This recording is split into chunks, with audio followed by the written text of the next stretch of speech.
L'Iran n'a jamais attaqué un voisin. Israël a attaqué à plusieurs reprises ses voisins. L'Iran a signé le traité de non-prolifération. Israël a refusé de le signer. L'Iran se soumet aux inspections de l'Agence internationale de l'énergie atomique. Israël refuse de s'y soumettre. L'Iran ne possède pas d'armes nucléaires. Israël en possède entre 75 et 400. C'est donc Israël qui représente une menace existentielle pour l'Iran.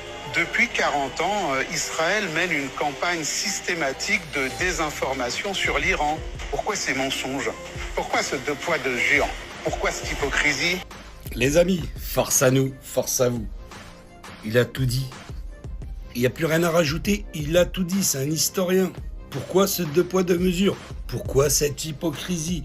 Ça fait 30 ans que Netanyahou nous sort la même salade concernant l'Iran, concernant le nucléaire. Ça fait 30 ans que Benjamin Netanyahou, le Premier ministre de l'extrême droite de la constellation du Soleil, nous sort la même salade. Chaque année, il nous ressort le même plat, il nous parle de la même chose concernant l'Iran.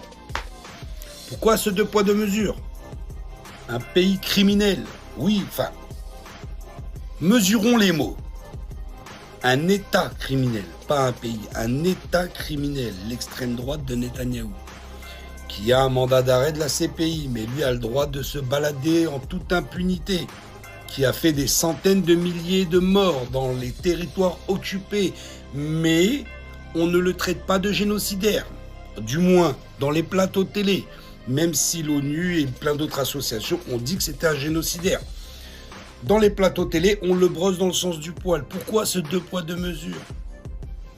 Pourquoi vous voulez faire manger cette salade aux gens alors que tout le monde a compris le problème, la situation, le fait que ce mec-là est le problème sur cette planète, lui et les Yankees? À un moment, il faut dire la vérité, il faut dire les choses. C'est eux qui mènent la danse sur cette planète Terre, qui font la pluie et le beau temps, qui décident qui doit rester, qui doit partir, qui doit être déstabilisé, qui doit réussir. C'est eux. Et on ne leur fait rien. Il a un mandat d'arrêt, c'est un génocidaire, l'armée la plus morale au monde, qui a fait de la dinguerie dans les territoires occupés. 30 ans qui nous sort la même salade sur l'Iran. Et on continue à parler de lui comme si c'était un bon Premier ministre, comme si c'était quelqu'un de bien, alors que c'est le diable en personne. Cet historien vous l'a dit, vous l'avez bien entendu. Pourquoi ce deux poids deux mesures? Pourquoi cette hypocrisie? À bon entendeur. Non mais toi t'es un fou toi. T'as mis les pieds dans la zone interdite, même te parler ça crée. Critiquer Israël. Non mais viole un bébé, détends-toi. Oh.